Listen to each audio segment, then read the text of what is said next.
Oh, just like oh, it's still going. There we go. All right, there it is. A new sound and time travel. We are in the future, a future that is so bright all the wrestling companies are working together. The door is swung wide open. We're here to talk about AEW Forbidden Door 2024. Send me back. Send me back. Did it work? No, I've still seen it. I meant before I watched the Forbidden Door. They should forbid these people to ever come through the door again. I think the door should be walled up. So think of a cask of Amontillado. By the last breath of the four winds that blow, I'll have revenge upon Tony Khan for subjecting me to this. And hold on here one second. I want to go to something here first, because god damn, this thing, people have fucking fucked and had babies in less time than this thing took from start to finish. You didn't think it was great? What? Wait, I didn't think it was what? Great? Well, there it is. Yeah. No, I'm going to the hold on, I'm going to this. Where's the goddamn list here I'm looking for? There it is. We've had like 3 goddams in a minute so far. I don't know what's happening. Well, I'm vamping there because the pre-show, which once again I was treated to this. Oh, you watched it? No, I didn't. I was treated to this anomaly of common sense called a pre-show when I started working with Ring of Honor. That's what I started here, a pre-show.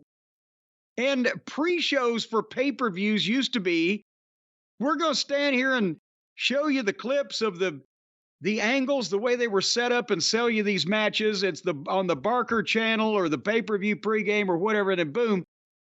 They do pre-shows an hour and a half with goddamn match after match. And a pre-show is like having dinner before you have dinner. If it's on the show, in the ring, in the building, in front of the people that came to see the show, it's the show. So here's what they started this goddamn 4-hour marathon with another hour and a half of shit. Serpentico versus Kyle Felcher. The House of Black versus Tomohiro Ishii. And Kyle O'Reilly versus Roderick Strong and Gabriel Kidd versus Private Party.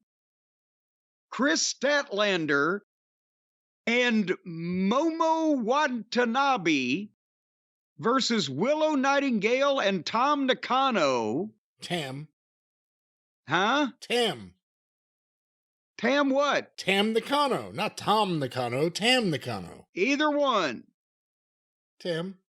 And then Maria May versus Saraya.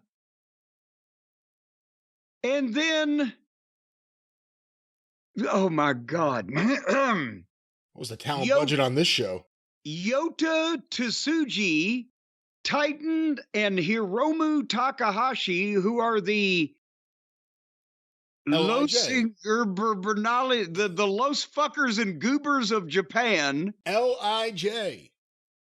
Versus the Lucha Brothers and Mystico. Oh, I did see this one. I did actually see that match. What was that like? It was like exactly what you would expect. Mystico, one of the biggest stars in the history of Lucha Libre at this point, you'd have to say, because of the success he's had there when he first started, and of course in recent years. So naturally he was on the pre-show unannounced, or if he was announced, no one saw it or heard it, in a generic 3-way. For AEW, a generic 3-way, three trios match, I should say. 6-man. So trios, we say trios here in the Elite. So that was before they started the goddamn show. And then they got 4 hours to go, and they barely made the pay-per-view window, I think, by 2 minutes. I was impressed. But anyway, I was impressed they got it, because we've seen them not get it. Oh, they don't get it. They don't get it all right. But when it ended on time, I was shocked. So anyway, should we start at the beginning and go downhill from there, Brian? That's usually the way it works, yes. The beginning Well, may have been the best parts of the show. Well, that's why I said that, because the beginning, the first match was the only match on the show that actually didn't offend me as a professional in some way or another.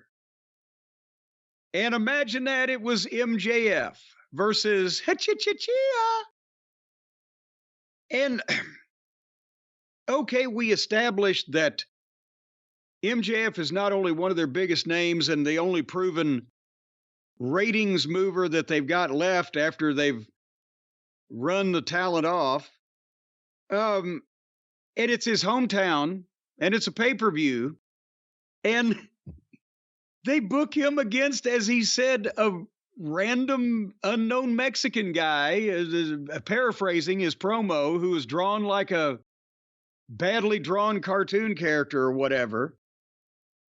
And so they've wasted an opportunity to, I don't know, sell some more tickets and get some interest on pay-per-view by having one of your biggest stars in his home arena in any kind of goddamn meaningful confrontation. But having said that, it was the only thing that actually made sense and made a point and the right finish in the right way. And MJF is brilliant because either they said, oh, we've got to give, the hometown crowd, the hometown boy on first to start hot, or he said, get me the fuck out of here before the rest of this thing goes to shit.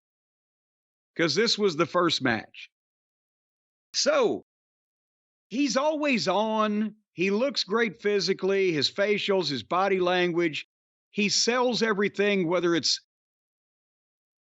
offense physically or even whether it's just something that's happening with the appropriate animation.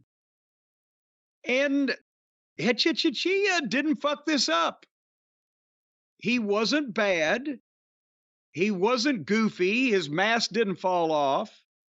He didn't do, 10,000 phony things. And he apparently listened well, mostly, to MJF. Because this was an MJF match, which it should have been. And he gave the people what they wanted to see, while at the same time working with this guy to the guy's level, which is an unknown guy that can do some cool shit. So I'm going to shine a bit.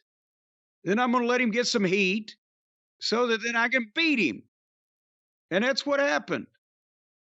And it was a perfect finish. But anyway, MJF, he did his shit. He got a big pop on a strut. He got a big pop on a blatant eye poke. It's just what he should have been doing. Here, I'm going to give two. See, I can actually critique something like this because it's a professional involved instead of just scoffing at the whole thing because there's no hope. There's two things. At one point, Hechicero hid behind the referee. Hechicero. All right, Hechicero. A wizard. He hid behind the referee, and then he reached around and grabbed MJF by the tights and shit canned him to the floor. Which is a way that a heel lulls a babyface in a boom. But you should never outsmart the babyface devil, because he needs to be the smartest cheater. And you need to put things in his way that could actually happen that don't make him look like he fell for something. If the referee had jerked away from Hechicero when he went behind him and accidentally give MJF an elbow in the fucking short rib where MJF could go, oh, hey, what the fuck? And look at the referee and then let the fucking guy do it. It wasn't like he was suckered in by a heel, but he was caught unaware by the heel's action to someone else subliminally. It makes him look like he didn't fall for something. You see what I'm saying? But the heel still got what he was going for. Yeah. Am I being too minute here? No, be minute. People, this kind of wrestling logic isn't really out there too much. No one breaks down a Well, match like you, so do it. well, then, so then they go, but MJF takes back over. On the floor, he runs the fellow into the rail a couple times, gives him the big boot over the rail, pulls him over, throws him back in the ring. And then as he gets up on the apron, he looks away to the fans because he's hot dogging. And old Hetch jerks his arm over the rope, gives him something to sell for the rest of the match during the heat. Very good. However, see previous comment. If you don't want the heel to outsmart the babyface devil, you don't want the babyface devil to outsmart himself. So again, instead of getting up on the ring and then looking at the people like, yeah, I'm so hot, because then you kind of deserve it, you do the deal where you fucking throw the guy in, and as he again rolls past the referee, he grabs the guy's pant leg, which turns him as MJF is rolling in. He stands up, the referee's in the way. As he goes around the referee, the guy can trap the arm and do the fucking deal. He's taking advantage of positioning, but it wasn't MJF's lack of paying attention to the fucking situation that got him fucked. Anyway, having said that, old Hetch moves well, and he had some different looking shit that didn't look completely out of place, and there wasn't like a ton of cooperation. And here's one more thing. They both went and teased a pile driver, but Hetch stopped MJF with a big leaping knee in the corner, and bam! And this one looked great and sounded great. By the end of the night, everybody else's legs were probably black and blue from being slapped to fuck, but boom. And then Hetch turns around and does the strut and flips the people a double bird and got his most heat of the match. And MJF was selling the knee in the corner, but he was in the same position, squatted down, arms hanging over the middle rope, selling, until Hetch came and got him. And that kind of, then it was kind of by rote. It took you, if while Hetch turned around and did the strut, MJF could have dropped to his knees and started selling his jaw, but then he reaches up with the ropes and he starts pulling himself up, and he's wobbly legged at first, so he goes back down to one knee, and as the guy comes, he fires a gut shot, boom, but the heel fucking cuts him off with the eyes and pulls him in for the next move. That way you're not taking attention away from the heel who's doing his strut and his fingering and everything, but you're still keeping moving slowly and selling appropriately, and you've got some kind of life to you to complete the big picture of what the people in the cheap seats are seeing in the arena. Because they're seeing the TV is tighter, but the people in the arena are seeing the heel strut, yes, and all that stuff, but they're also seeing the babyface motionless, just sitting waiting for him to come back and be got. Does that make any sense? It makes a lot of sense. Okay. So anyway, and then MJF fired up and hit the pile driver, but he was selling the left arm, and Hetch again had some good shit to pop the people. He even got kind of a sugar hold on him with his legs, and MJF got a pop for the rope break. Because they were, how are you going to get out of this? He reached the ropes, and there was tension to it and milking. Double clothesline, both of them sold it. And then MJF started his comeback, which was perfect. At about 5 minutes of heat in about a 10 or 12-minute match. That's perfect. Gave him the 9 punches and the face bite. The Long Island Sunrise picked him up, gave him a brainbuster. Boom, 1, 2, 3. Perfect finish. The guy got some heat, but when MJF came back, he's a former world champion. He's one of the biggest stars in the company. He beat the guy. He didn't make it look like it took everything he fucking had. So he started out treating him like an underneath guy, but then he got surprised with the arm, and he had 5 minutes of trouble, and then he came back and put him away succinctly without messing around, because he had pissed him off, and he realized he took him too lightly at the start. But you couldn't have put this together much better if you had to have it. That's what I thought. What did you think? I have a equally well thought out analysis. I like that MJF wore the Mets colors. I like that. I guess you could also say Knicks colors, but I like that. I think that's really good. Traffic must have been a real bitch because the Met game had a rain delay. So, I don't know. I got to figure out what happened around there. But no, I'm glad Hechicero carried him to a really good match. And I think... Oh, come on! I think Hechicero has a very bright future with his, luchador early demolition look or whatever the hell's going on over there. He's a wizard, after all. We'll see if he sticks around. Does he throw fire? We will find out. We will find out if Jericho allows that.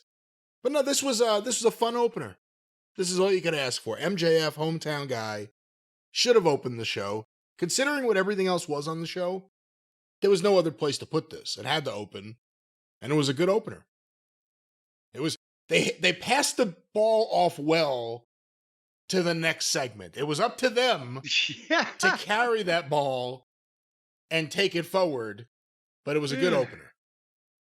And it fumble. Well, we'll get there.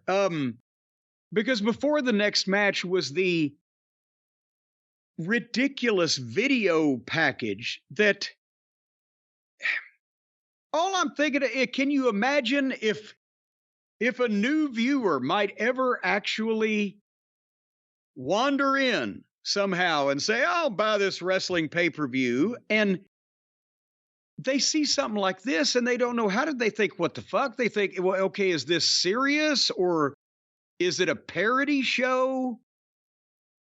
Because they do the Buckaroo's video with the voiceover guy reading it straight while it's not even knocking the baby faces and putting the heels over, but in a tongue-in-cheek, not funny, and at the same time, obviously not serious way.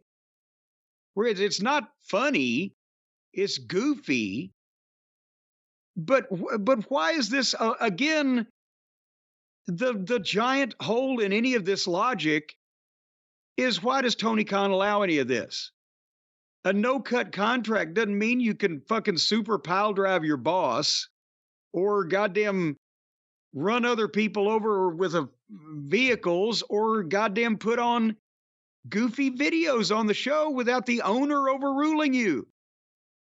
Does anybody ever ask him in the media scrums when he's out there taking credit for everything and he's doing the negotiations with the network and he's booking 18 shows a week and he's signing all these wrestlers? Do they ever say, well, Tony, why do you let those bucks get away with fucking around with your TV show?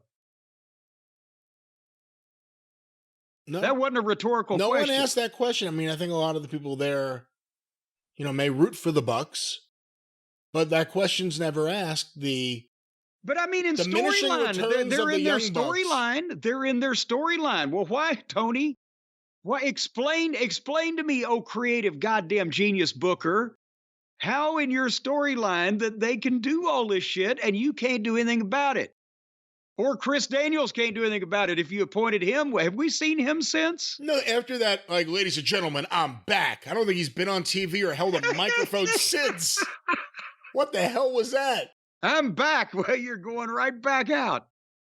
That's the part of the issue. I mean, and the overall problem with AEW, the great example is the Bloodline beating up Paul Heyman versus the Elite. These guys, the EVPs, they should be the lead heels, you would think, just based on where they are. Beating up the owner of the company who's a babyface. Does it mean anything? We're weeks later. Does it mean anything? Did it mean anything a week later after that happened? It means nothing now.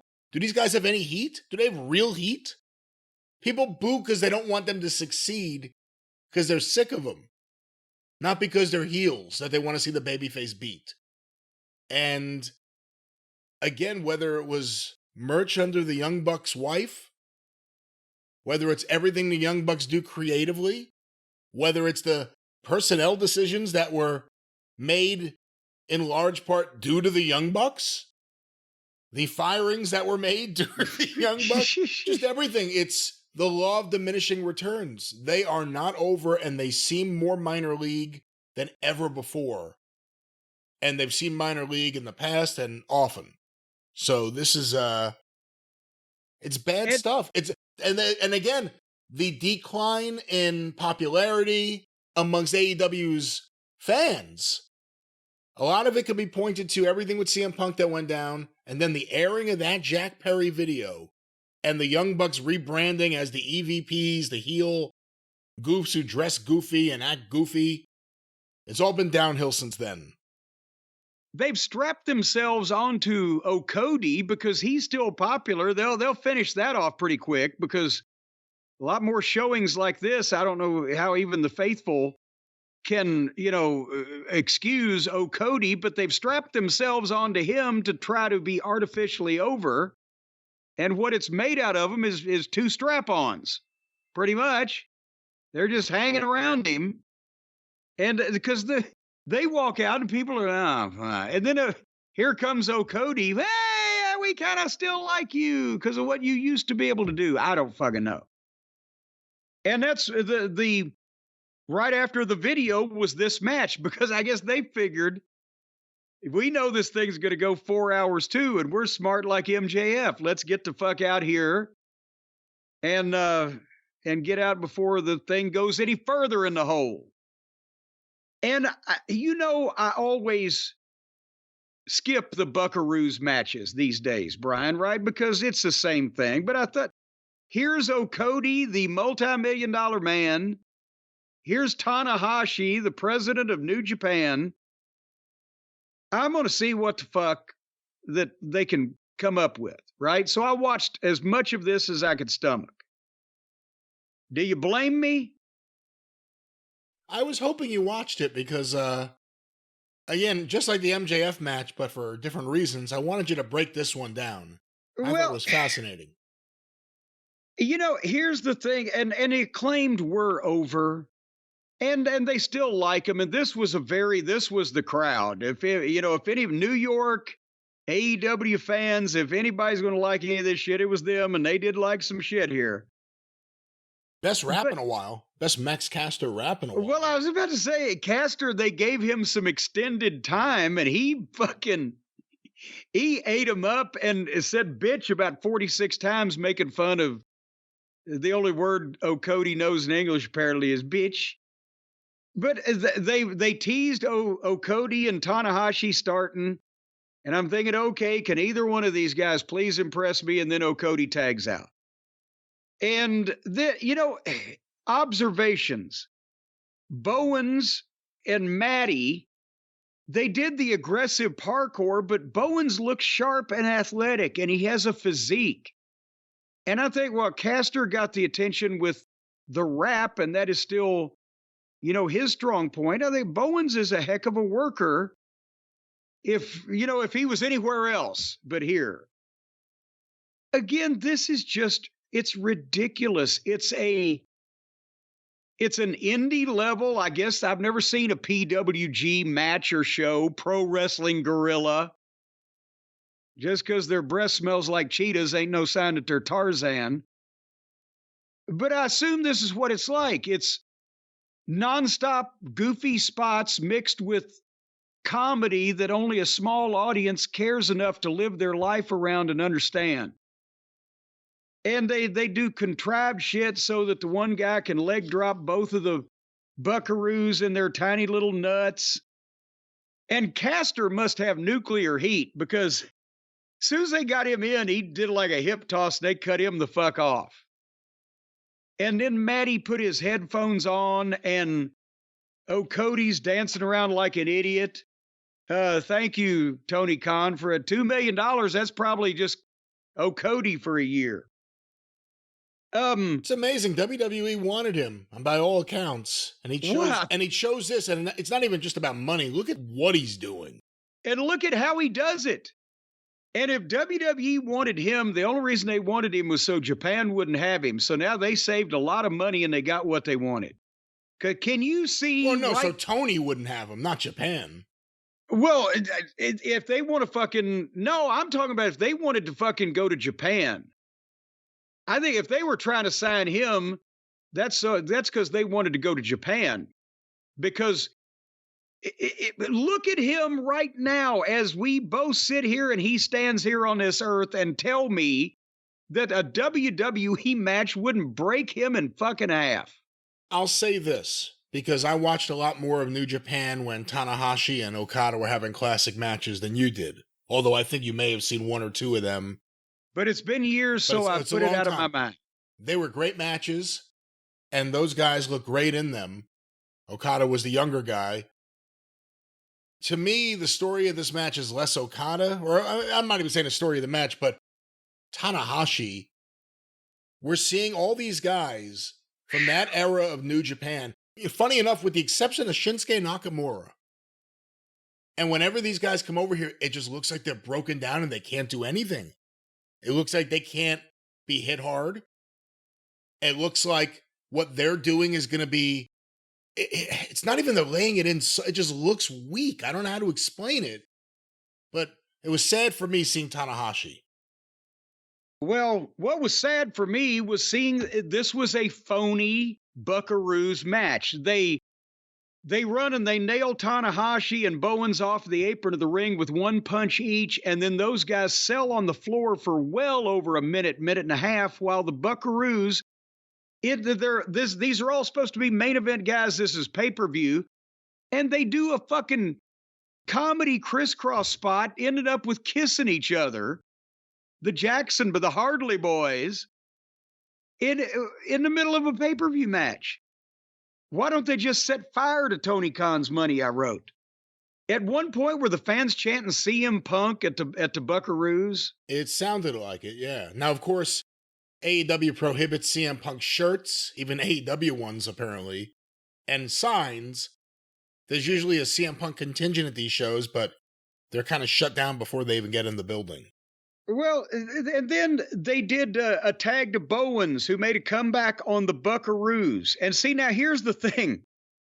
At various points in these matches that they put together, people will just disappear for no good reason, and you'll catch a stray camera shot of them kneeling down behind the apron of the ring, hiding, peeking up over the goddamn edge of the mat to see if it's time for them to get back in the ring.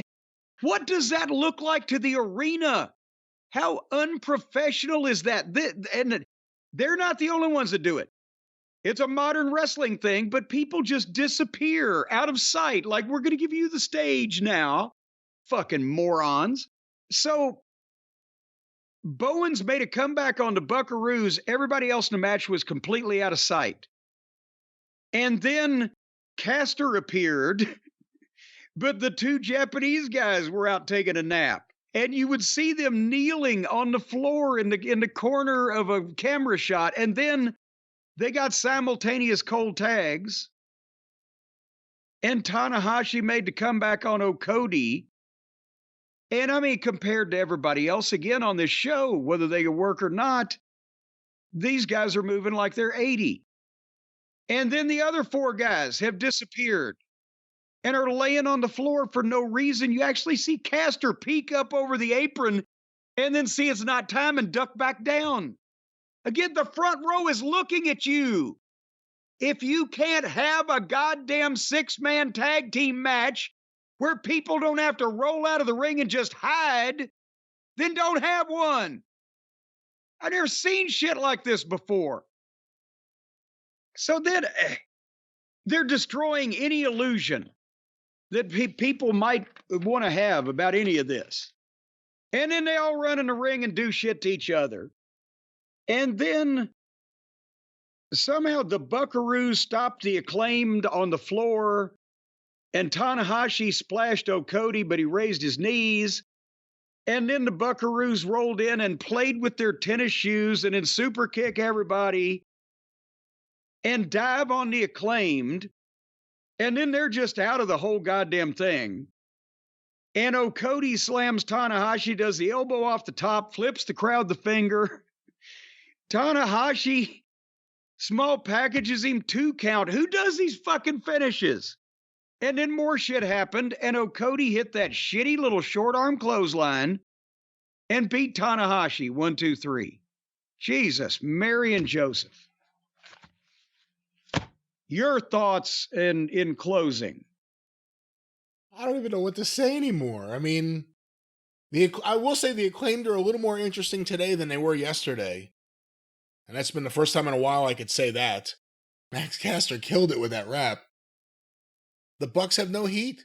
The lead heel stable in the company have no heat. No one takes them seriously. And when you look at them in their role, they look ridiculous. I'm sorry.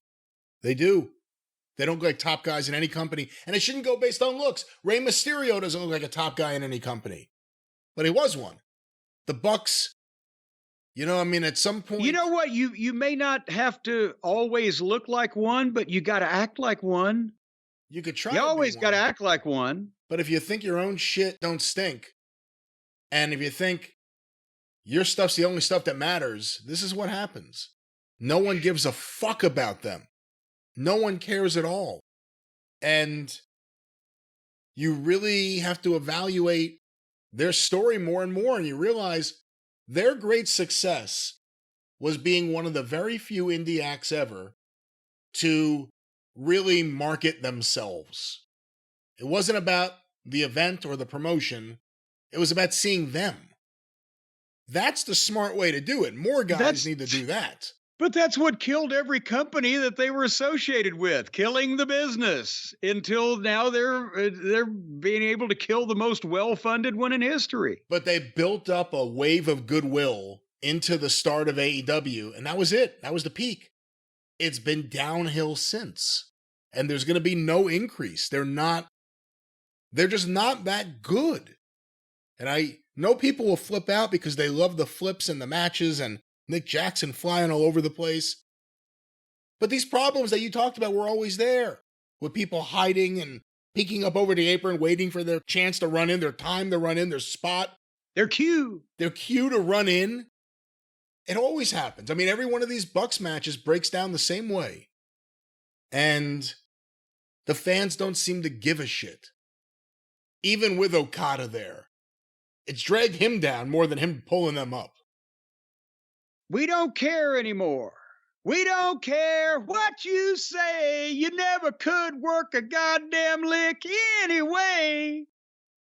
So don't be there anymore. Get out of our way. Because we got another match coming through, Brian. This one, I had absolutely no hopes for whatsoever because I forgot it was on the show until it popped up. Bryan Danielson versus Shingo Takagi. Shingo. And I've had those goddamn shingles, and I'll tell you what, they're painful as fuck. So if that's his gimmick, is that he's as painful as a fucking skin rash. That's not his gimmick. His name is Shingo. You had shingles? I had shingles one time, yes. I had the whole goddamn roof. Right on my crotch, too. Not the actual crotch, the fucking kind of northwest of the crotch. But right where your leg folds there. All right, let's get away from your crotch and back to Shingo and Danielson. Well, my crotch looked better than they did, I'll tell you that. And they started, and I thought, here again, Bryan Danielson, one of the most talented guys in the business. And, even though he, as you've mentioned, is another one of these guys that probably needs to be produced because his own instincts and what he enjoys may be a niche product at this point.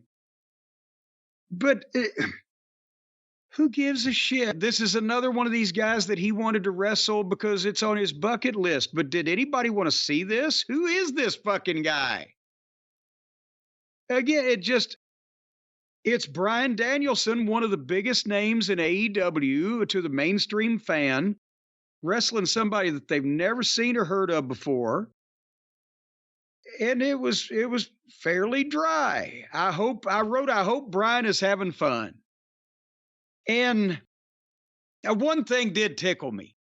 I don't know did you notice when Danielson finally, after a lot of mat wrestling, Danielson goes to dive out on the floor on Shingo, and Shingo catches him and picks him up and gives him some kind of suplex right on his head on the floor, and they're teasing the count out. And did you hear referee Aubrey Ed counting? She sounded like Laverne DeFazio. 3, 4. It was cutting through the fucking night air like a knife, that fucking whine. I made it 8 minutes in and I said it's all pretty much going to look the same. I'm going to fast forward this. And after another 9 minutes, I saw that Brian had finally got him started chanting, yes, yes, yes. And so I started looking again. And he runs and he hits the fucking big knee. Boom, and the place blows, and he covers him. 1, 2. That's it. He kicked out. I'm like, what the fuck? And then they did a few more things, and Danielson got an arm bar, and the guy neither visibly quit nor tapped out. The referee just rang the bell, and the announcer said, we think it was a verbal tap, because you couldn't see his lips even if he did say anything. Why can they never hit the finish that the people will really pop on? They got to hit 4 more. I don't know. Maybe this was a compromise with New Japan. He'll lose, but he'll lose by not being pinned or submitted or... He'll lose, but he'll lose in a boring fashion. I don't know. You know, I know I've said it before and it continues to be unpopular. This match was fine if you like these Brian Danielson matches. But I've become bored with his matches and I don't particularly like them. It's not to say they don't build up and have nice moments at the end, but you kind of know what the match is going to be. You know he's going to trade spots in the middle of the ring, or trade shots, I should say, with his opponent. You know what the match is going to be. You know what the pacing will be. And I've gotten... You know what the problem I have is he does that well. He does that style very well. If I'm going to watch it, I'll watch it from him. But how long has it been since any of his matches had an issue, had an angle, had a grudge, a legitimate personal issue, or even hid in that goddamn BBC bullshit where he does color on a lot of their crap? When he does have a match, it's not against somebody on the regular roster with a long program accomplishing something between the two of them. It's him having these random matches with these random people that he wants to wrestle because he enjoys it. He's doing his shit that he probably wants to do in his retirement in his, gym or workout place at home, and he gets a ring and he has these people come and they do the grappling. He's doing it on pay-per-view. Basically, all the guys he would work with for no money, he found someone who would give him lots of money to work with them no matter where they work. Yeah, Brian Danielson, again, maybe, right, besides Chris Jericho, and I'm just talking about size of name and reputation, not size of ego or quality of work now. But besides Jericho, Danielson may be the biggest name, most widely known name, biggest reputation of anybody on the show. And again, he's in a match with no fucking body for no reason. But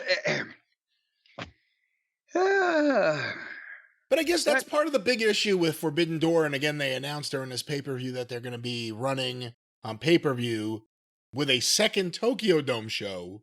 Oh, good. On January 5th. I zipped through that, apparently. Oh, January 4th is the New Japan Tokyo Dome show. And then January 5th is Wrestling Dynasty with all these friends, CMLL and Stardom and New Japan and Tony. And the problem is, how does it help AEW? If you're a fan, I could see, like a fan like Tony, I could see why you would like all this. Does it benefit AEW to have one of their stars go a long time trying to defeat someone who's not coming back? More than likely, he may make an appearance on Collision. I don't know. Random people pop up on these tapings. They have a big budget from what we understand. We've heard rumors. But how does it benefit AEW? Like, it feels like Tony's doing a lot of things that are almost to benefit another wrestling company, but in the end, they're not really going to benefit them either. But nothing is really done to push what should be the AEW agenda. He doesn't care if the deal benefits the company because he's so thrilled to make it. And, again, there you go. Danielson wins in 20 minutes, and Shingles is sent back to the drawing board there. And talking about when we get to the plumbers match, we'll talk about things that might or might not be good for AEW. But next up on the list, I've got a little faith back now in AEW because of Toni Storm and Mitsu Arakawa's match. Mina Shirakawa, can you give her some respect? She's got a tremendous bosom. Well, I'll tell you what, I'll give her the respect that she deserves for being a member of Stardom.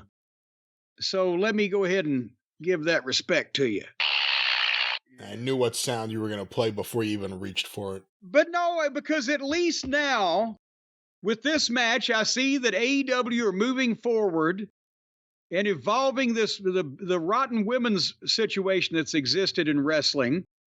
This goofy women's revolution where now it has to be 50-50 and it's just like the men. Now we're back to where we used to be, a background for boobs and butts with girl matches. This is what we need to be doing.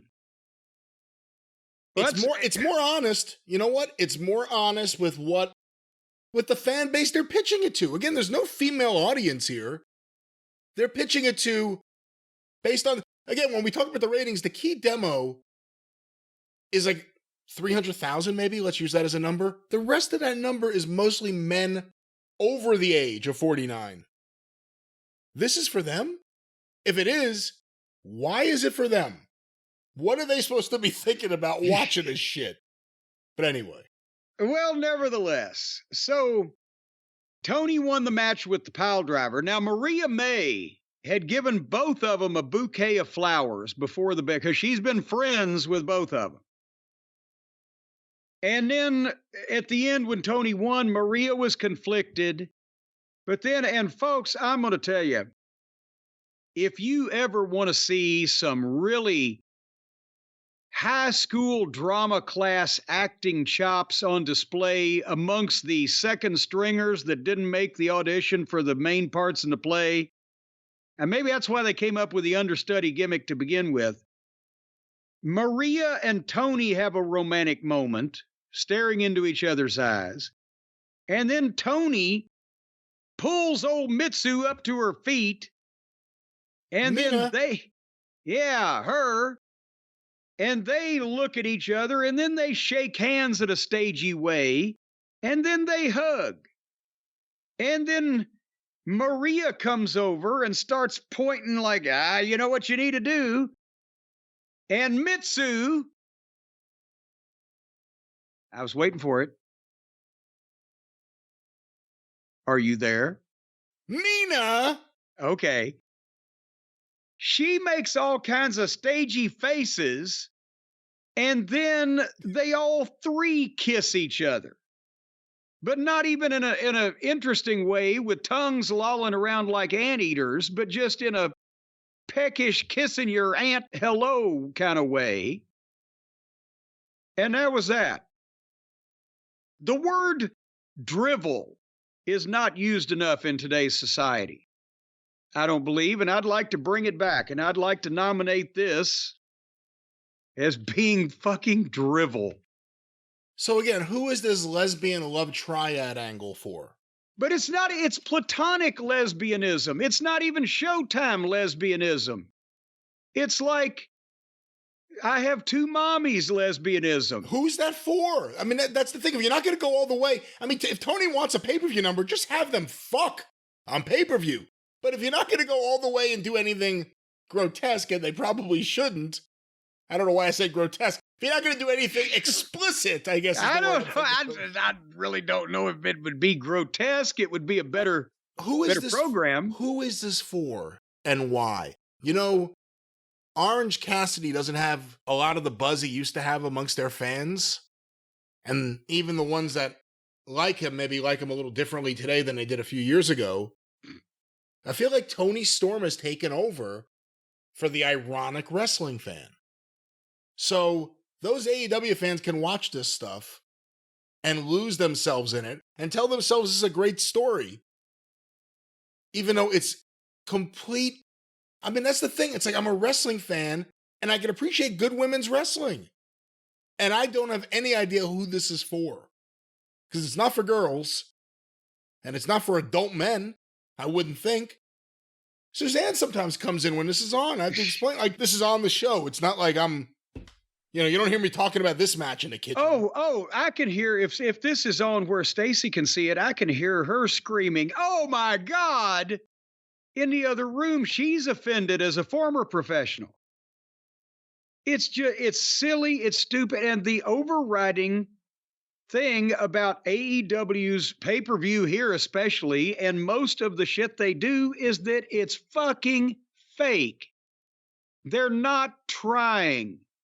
It looks fake, it sounds fake, it fucking comes across as fake, and it comes across as they are telling us that it's fake at the same time as they're doing a bad job of trying to perpetrate it.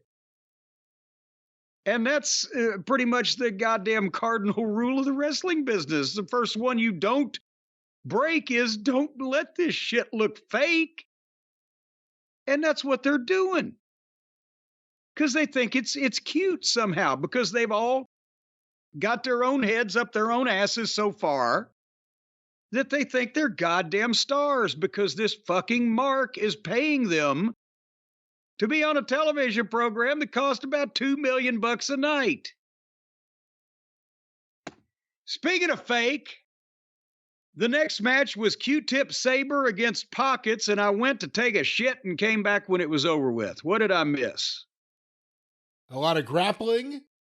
A lot of the fans who are AEW fans who want to defend Pockets say that you have to see a match like this to really see what he could do. I guess getting past the bad gimmick. And if he could do anything, why hadn't he done it in the last 5 years? It's the bad gimmick, and also that he's like Jack Perry sized. If we're really going to be honest, he's like just a small guy. Well, it's not even size. It's the look of him, his fucking face. He looks like a guy sitting at a bus stop. He is not a star. He's not a celebrity in any way. He makes a joke out of wrestling. He looks like a goddamn guy that changes your oil at Valvoline that might go to the gym once a week. And he's completely silly, phony, and fake in every way. Nobody should ever want to pay to see him. He may be the poster boy for AEW's limit in a lot of ways, of just how far they could go and how far they didn't go. And, I thought the end of the match was all right. Built up to some interesting stuff on the mat with Zack Sabre Jr. But the luster's gone with Orange Cassidy amongst those fans. This is a weird night. You would think AEW would have some excited fans. The Garden fans were really loud. We heard that crowd was nuts all night. This is miles down the road. That notorious subdued Long Island audience. So yeah, not a hot crowd, and a match that I didn't think you would watch, and there's no reason for you to watch it. Sabre looks like if some of the island natives that used to do the shrunken heads got a hold of Nigel McGuinness and some way just freeze-dried him or evaporated him or something.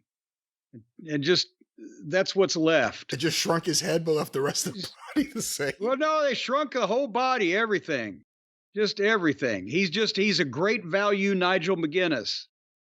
Nigel had some size and some oomph to him and a goddamn ability to project some type of physicality, whereas this fucking kid looks like a goddamn Q-tip, and he's pretending to be Billy Robinson every once in a while. His gimmick is he's the greatest mat wrestler alive. Oh God! Well, that's the problem. Billy Robinson is dead, or elsewise he would use this guy as a suppository if he was constipated, just to be able to take a shit. Anyway, speaking of taking a shit, then we had the 6-man tag between Samoa Joe, Hook, and Shapoopy against Chris Jericho, Big Bill, and Jeff Cobb, who was stuck into the spot because Brian Keith got some kind of injury that I didn't hear explained. And before the bell, the fans were chanting, "Please retire," at Jericho lightly. They weren't They weren't even really adamant about that because they know it's fruitless. It's hopeless to ask. They're just, we're not going to even make noise. And Jericho tried to get some heat off of that. And then, I got to be honest, it looked long on fast forward. I don't know. By this point, I'm just, why? Why? Right? Finally, Joe got sleeper on Cobb and Poopy got sleeper on Big Bill. And Hook hit Jericho with a Judas effect, his own move. And 1, 2, 3. So that's Jericho's way of paying back Tony Khan for all the TV time he's sucked up for the last little while with his learning tree bullshit. Oh, but I'll put one of your young guys over, Tony. And he did just like he did Action Andretti. Are we going to remember this 2 weeks from now? And the bigger question, Brian, is there 8 more years of this left on that 10-year contract Jericho signed, so he'll be making millions of dollars from Tony until he's in his early 60s? Oh, I don't know if there's that many years still left. I forget when he signed it, but his stuff There's got to so be at bad. least 7. Got to be at It's least so bad 7 right left. now. It's go away heat like he's never had before. And I know he thinks he's leaning into it and making it work for him. I don't think he understands reality. And it takes over his matches. Not heat because he's going to do something to his opponent. Heat because he's still wrestling. And Big Bill's acting like a clown. The only one I actually say I've kind of gotten a kick out of in this, or at least it's made me see him a little differently, is the guy who can't wrestle, Brian Keith. Is that his name? Yes. Yeah. I don't know. There's something about him walking out there with his hat on I like. Well, and also he's like 5'2", but he's got this mean face on like he's a badass. And with the hat, yeah, I agree. At least you might want to look at him. Poor Big Bill stuck in this thing, but that's the deal is that Jericho, he what you said, he doesn't believe that he's leaning into it. He is doing that so that he can tell Tony, and that's really the only audience he needs to impress. See, they're reacting to it. Anyway, who won? Yes, that's right. Hook won. He beat Jericho see, I'd forgotten already. With the Judas effect. With the Judas effect. 7 more years. We just shaved 1 year off. We're making progress. Well, I said at least 7. And then came the ladder match. And what was this? This was for the TNT, TBS. What title was this for? The TNT Championship. And when we talked the other day about the timeline in late 2019 of you talking about they better make changes or they're going to lose their TV, we also forgot it wasn't just Tony taking control of the book. They got moved. Oh, yeah, they did actually effectively lose their TV slot on the network they were on for another network. Because the TNT title was originally created to be like the number 2 title. Remember, Cody Rhodes had it early on. Yeah. And then they went to TBS. And then they created a TBS championship for women, but this was for the TNT championship. Oh, my. At one time, the number 2 championship in AEW. Amazing how these things work. And this is the belt that they were trying to give to who had to vacate it just now? Did they get hurt? And they were the Adam Copeland. Oh, they showed the video. I don't even know why they showed the video, because when you watch it, you're like, what the fuck was he doing? Yeah, so he hurt himself, broke his leg, had to vacate this belt, and the Hartley boys were going to give it to their friend Jungle Jackoff, and that's when was it Daniels? That's what he actually did, wasn't it? He said no. And we're going to have a ladder match, and guess who won the ladder match? Guess who won the pony? Jungle Jackoff. Oh, the vision of him at the top of the ladder reaching for the belt, and you see his midsection. He's so skinny, like it's unbelievable that he would be able to fight his way out of a wet paper bag, let alone beat anyone in the ring. When he's standing up on top of the ladder, you can't tell him from the ladder. So this was Mark Briscoe versus Take a Shit versus one of the Martin brothers versus El Phantasmo. Who may But sound like a masked luchador, folks, but he wasn't. No, he was a white guy, looked kind of like a discount Logan Paul. They said he was from Canada. Well, see, there's a lot of white people in Canada. El Phantasmo from Canada. Yeah, right down the road from fucking Montreal. And Leo Rush showed up, and he got hurt. I don't know how, but he showed up and then got hurt. And Jungle Jackoff. That was who it was in the match. And on the fast forward, I saw 3 or 4 ladders in the ring, several chairs in the ring, probably half a dozen tables. Some of them broke, some of them didn't. And it went on and on and on. The match don't stop until the break of dawn. And finally, Jungle Jackoff won to the shock and surprise of absolutely nobody. Fill me in on the finer points of this thing. There really is nothing to fill you in on. It's not the kind of match you would like. It looked dangerous. Apparently it was. Leo Rush is hurt. We don't know why. I told you I really was happy he was back. I'm so entertained by him whenever he's around, and he always disappears right after he comes back. We'll see what happens. And they ought to make it revolving door instead of forbidden door. You know, and it's not just those 6-man matches that you were talking about earlier. It's matches like this where guys just have to hide and wait for their spot. You know, one-on-one ladder matches are one thing. These multi-man ones, everyone has to wait for their spot. Yeah. And they're going all the way, you know, for AEW with Jack Perry. This hasn't resonated. This hasn't worked. It hasn't boosted interest or attention or anything. It's gone the opposite. And again, if anyone says, why is he a scapegoat? What's this about? It all goes back to CM Punk slapped him around and got fired.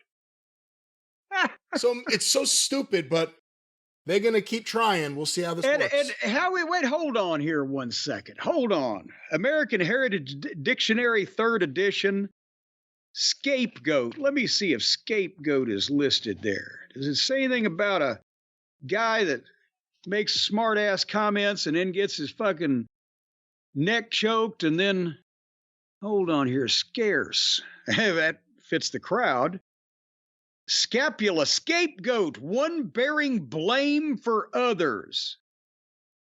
Who else should be blamed besides little Jungle Jackoff? Who else was responsible for this? Is he saying he's taking the blame for the guy who was fired? Apparently, well, he should, because he's the one that started it. But he was fired. That means he took the blame, doesn't it? I don't know. They are they're thinking on a deeper level. I guess I should say he got the blame. Well, the point is that he's not being blamed for actions of others. He's being blamed for the shit he did. He ran his little whiny ass bitch pussy mouth to a tougher guy, and he got his neck cranked. And then he was let go. It could have been worse. So he's not being blamed for something somebody else did. He was front face locked for something he did. So the scapegoat thing doesn't even work. Anyway, you know what else doesn't work? Mercedes Mone. No, she worked. She worked here on this show. She ain't working, though. Stephanie Vacker. Okay, before the TV started announcing that Stephanie Vacker was going to be on this show, I could have seen that she was arrested on the network news for terrorism. And oh, wow, they got some... yeah, I wouldn't have had a fucking clue who this fucking woman was. Why'd you bring up terrorism? I could have been told anything. I see the name on the news. Is she a terrorist? I don't know. You talking about her name? Just the name Stephanie Vacker? No, I'm just talking about this name has never been heard before, ever. Have you ever heard of Stephanie Vacker?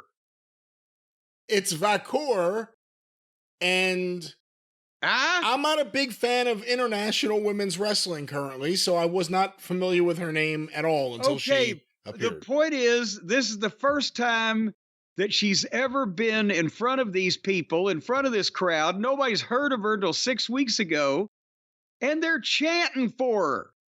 because this fucking Mercedes Mone is so goddamn annoying and the people don't like her. They think she sucks. That this unknown woman that could have been, as I said, anything. If you heard the name, you get she's an accountant. She's a terrorist. She's a veterinarian. We don't know who the fuck she is.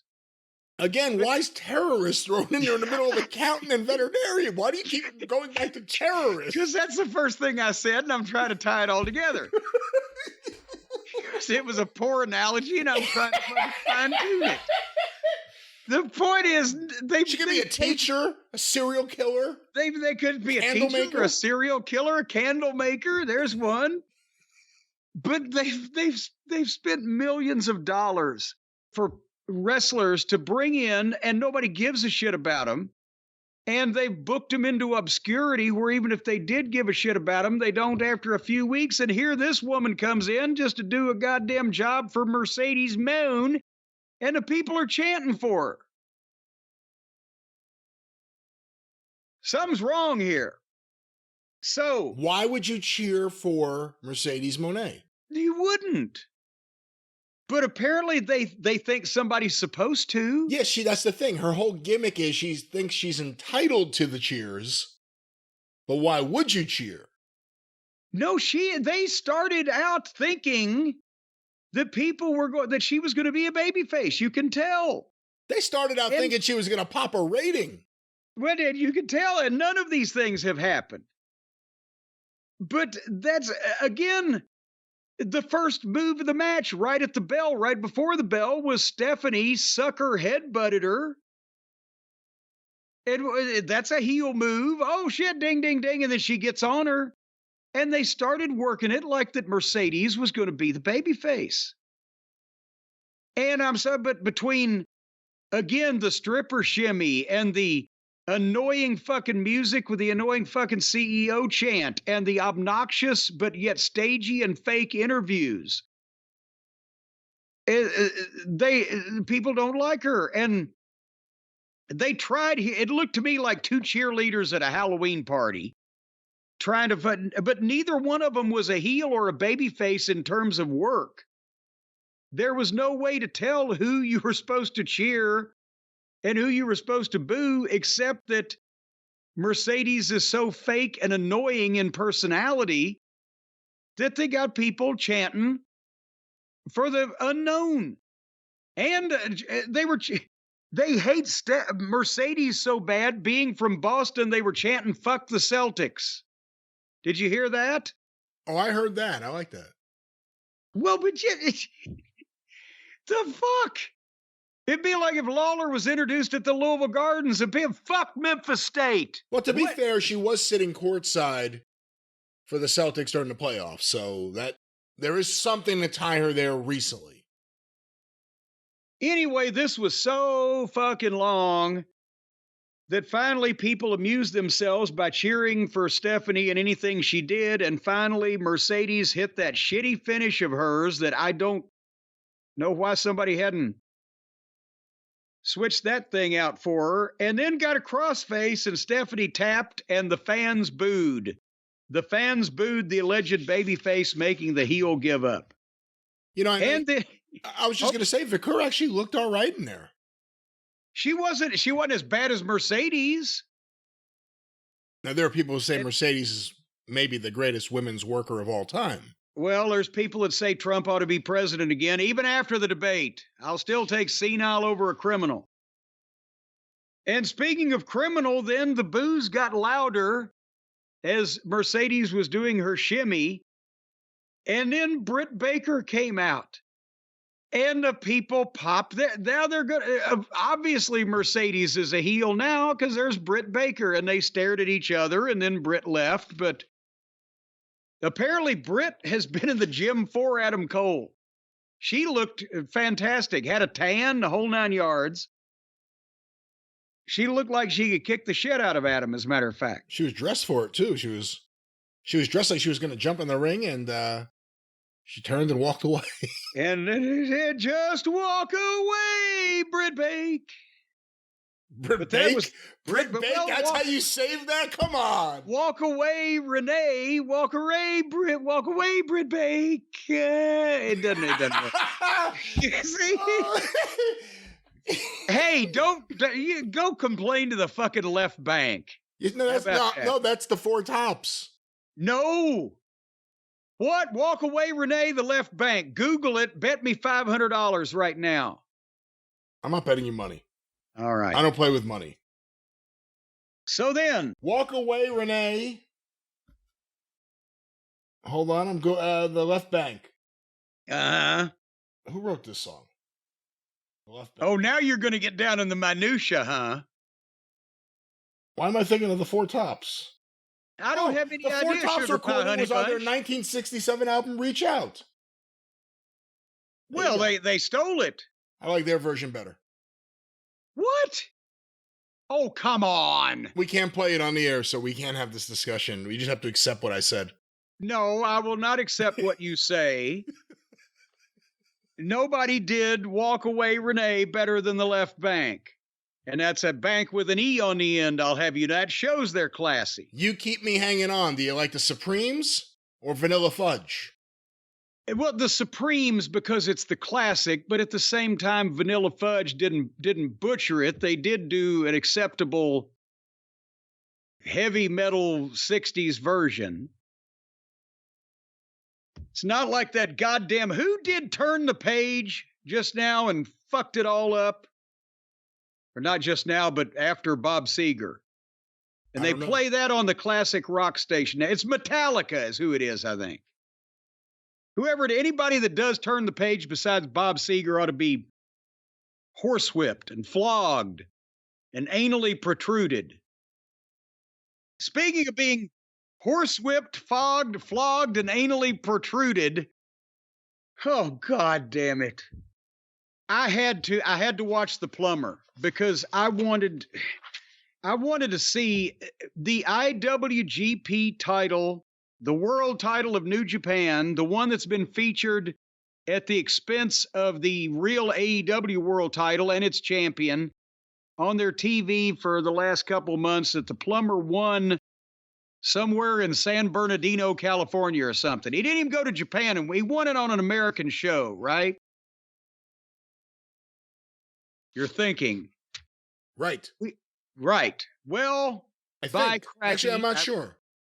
I think he won it in California on one of these New Japan Strong deals or whatever. Point is, the Plumber had to have the Japanese world title, and now he's defending against Naito.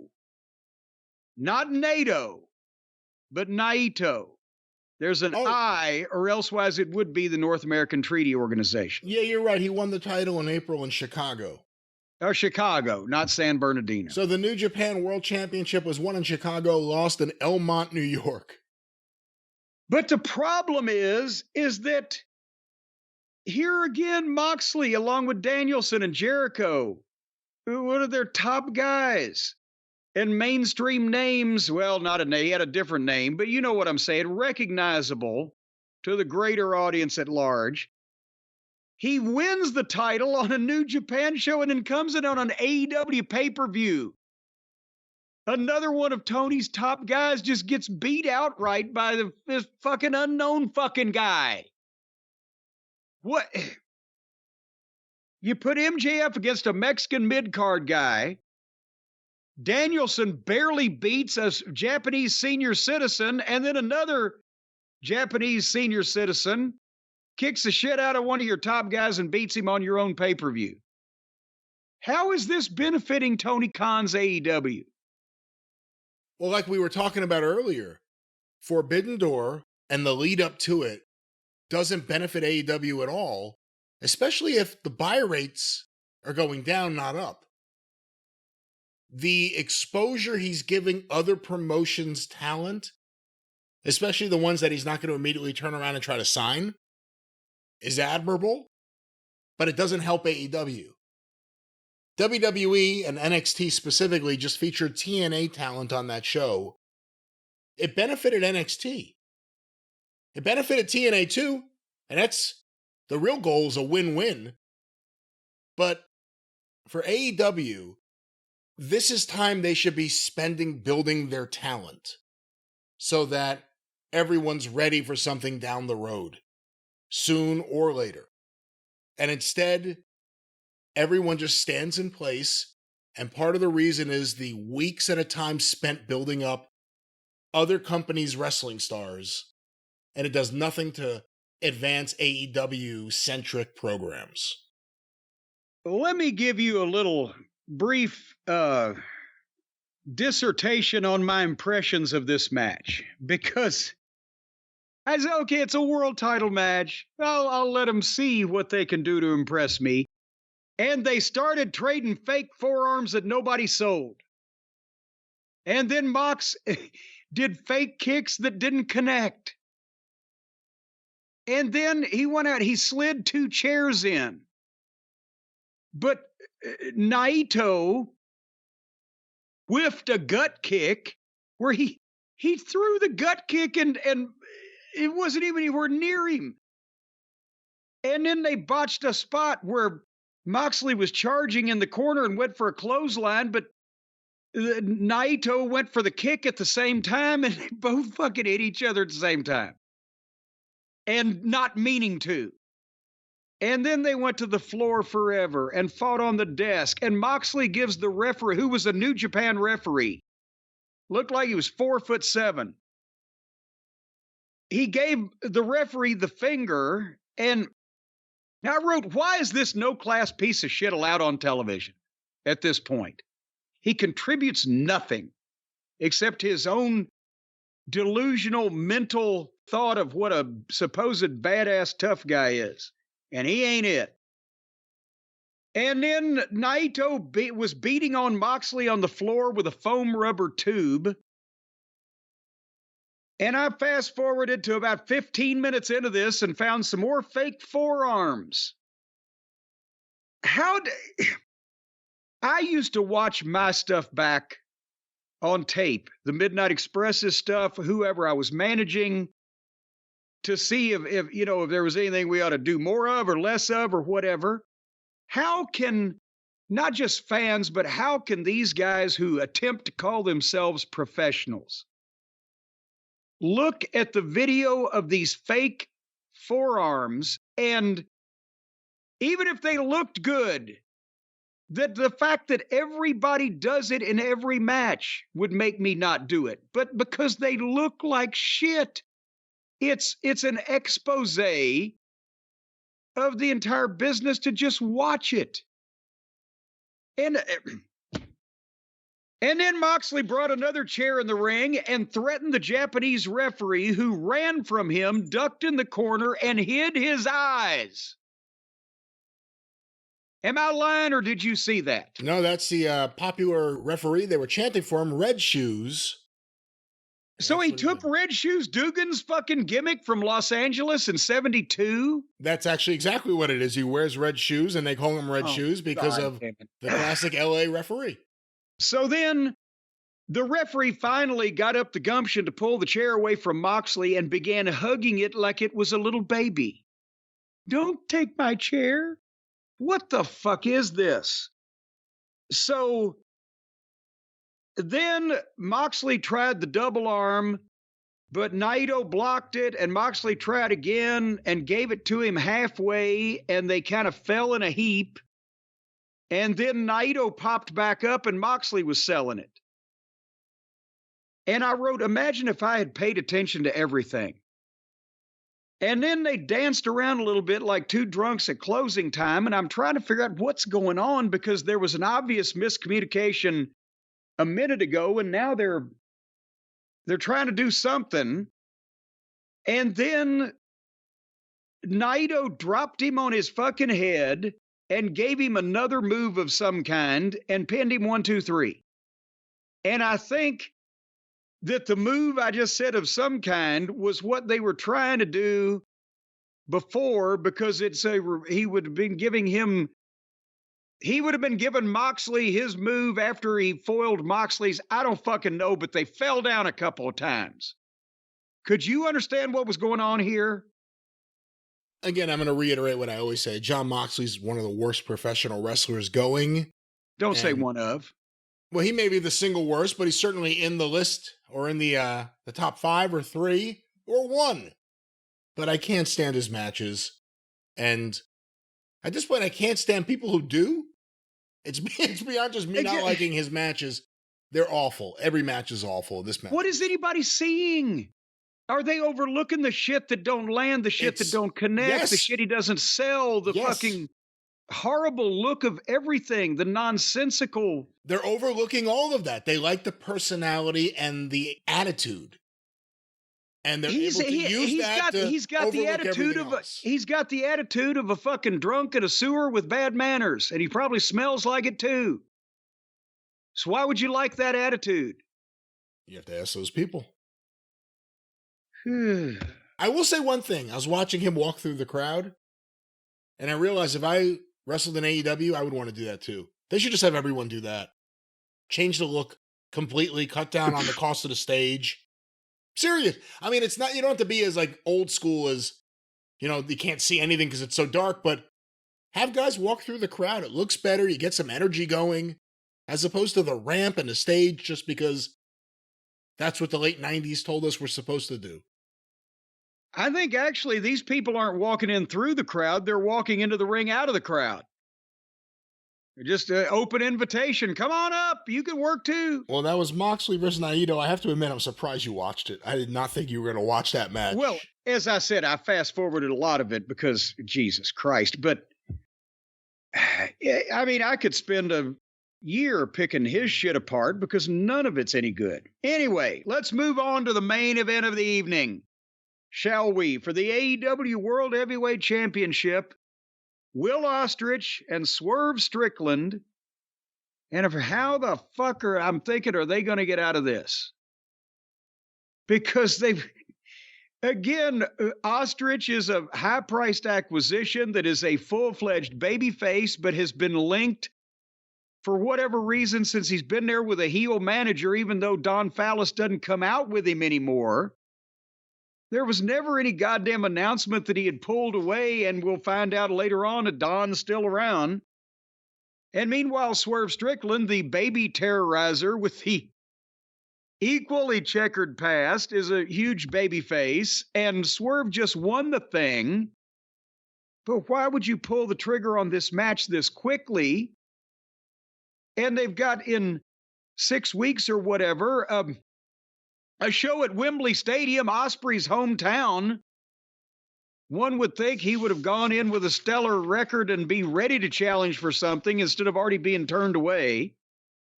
But they had a match here at Forbidden Door. And Brian, I know the people aren't going to believe this, but they'll never guess how that they started it. They started it in the middle of the ring, trading fake forearms that neither one of them sold. But then it became a kung fu movie, and the fans liked that. At least these did. They did athletic shit to each other, and they were serious in their own way. It wasn't like they were laughing about their performance like some of these fucking amateur assholes do from Rosita or whatever. But again, the modern match, you know, drawbacks. Who am I supposed to want to win? And who am I supposed to lose or want to lose? And why? Who's the heel? Who's the baby face? Can anything stop anybody? Or is this just a video game that's going to continue on because it's not real life and these aren't human beings? All of these questions, at first, for a while, Ostrich was being a bit heelish, but is it on purpose or is he's a dick and that comes off like that? But then Swerve was kind of a little heelish, and I'm like, well, maybe I'm changing my mind. I watched wrestling for 40 years before they managed to fuck it all up. And I don't ever remember seeing a crowd change their mind back and forth in the middle of a match on who they ought to be cheering for based on they couldn't tell from the way the guys were fucking working. And it was so much modern wrestling without any actual pro wrestling maneuvers in it. Somebody take a fucking backdrop. There was no thought to, is this cool move that I want to do so complicated that we can't execute it without really obvious cooperation and time that we're taking to get balanced and set and ready to do the cool move? And maybe we shouldn't just do that if we can't. If I see one more person suddenly be fighting somebody and turn their back on him from a foot away and pose and then run to the opposite ropes, I'll shoot myself in the fucking head. I mean, I know they're great athletes, and I know they're working hard and they're taking a lot of chances. They couldn't have passed wrestling school in the first 2 weeks in 20 years ago because of the blatant disregard to trying to make anything look good or legitimate or tell a story or get emotions from people besides holy shit. They're not making them mad. They're not making them sad. They're not making them feel sympathy for a guy. They're just, ooh, he hit him hard. Ooh, he fell through something. Ooh, he hit him again. And then finally Swerve, the world champion, goes to the top to double stomp Ostrich while he's on the apron of the ring, but Ostrich rolls off in front of the announce desk. So Swerve comes off the top rope and double stomps Ostrich over the top of the announce desk. It looked beautiful. It was an amazing fucking piece of timing and a bump. And then Swerve started to roll him back in the ring and then pulled him back out, and they went over. Oh, God, the world champion has given this guy his finish off the top rope onto an announce desk. But then he pulls him over, and they get up and balance on the barricade, which is like a balance beam. And the cooperation that takes so that Swerve can pile drive Willie Boy on the barricade and then roll him into the ring, and then don't cover him there. Pick him up and hit him with another move, and then cover him 2 count. And then within seconds, Ostrich had crotched Swerve on the top rope and climbed up there. And then they stood and balanced gingerly. Swerve knocks Ostrich down to the apron, so Will does a springboard vault to the top and does a Cody cutter off the top rope onto Swerve. After 2 hospitalization moves in the previous 60 seconds, he's vaulting to the top rope and jerking the fucking world champion around by the neck. Is this lost on everybody? Rip Rogers would have kicked this motherfucker out of goddamn amateur class. The fuck, the guys that started day one used to have more sense than this. What has happened? These guys are trying to build up a story in a match that defies any sense. Even when you have your opponent beat, do more. And at this point, every time you have him beat, he's going to kick out anyway, so why not? So anyway, 2 hospitalization moves in a course of 60 seconds. Then he's back up at 100 miles an hour. And I start fast forwarding because they went 5 more minutes. And then the referee's been wiped out. And Don Fallis comes to ringside and hands Will a screwdriver. Remember when they were using the screwdriver thing for no apparent reason? It's back. With Omega, yeah. Yeah. And so then when he gives Will the screwdriver, Nana gives fucking Don a bump, boom, but Ostrich grabs Nana and goes to stab him. And I mean, draws back like, I'm going to stab you. But then he looks and realizes, and then he gets the dumbfounded face like, I'm conflicted. Should I stab this son of a bitch or not? There goes your work visa. Well, while there's a goddamn TV camera on him. Should I stab this motherfucker with a screwdriver or not? You fucking idiots. And of course, he's conflicted. So finally, he drops the screwdriver. He doesn't want to win that way. You fucking amateur goddamn morons. So then, as he slides in, Swerve kicks him in the head with that kick that he does and goes the top and gives him a double stomp, and the place blows, and he covers, and they're counting 1, 2, and he kicked out. It was there, you fucking blithering simpletons. It was there. You had him, despite this rotten fucking video game match and this bullshit, lousy overacting. You fucking had him. And then you 2 count kicked out. It was there. Then he kicked him in the head again and covered him in 2 count. And then Will makes a big, he's taking his elbow pad off weakly, and he's staggering like a fucking idiot. And they're so he's going to try the hidden blade, that elbow that never lands, except if it's a potato that looks like shit. He pulls the elbow pad off and goes for the elbow, and Swerve just catches it, and pats him on the back, and kicks him in the head again, and then does some other kind of fucked up move. 1, 2, 3. And then they hugged and kissed each other. That may have been the worst shit that I've ever seen. But maybe just because it was after 4 hours of equally rotten drivel.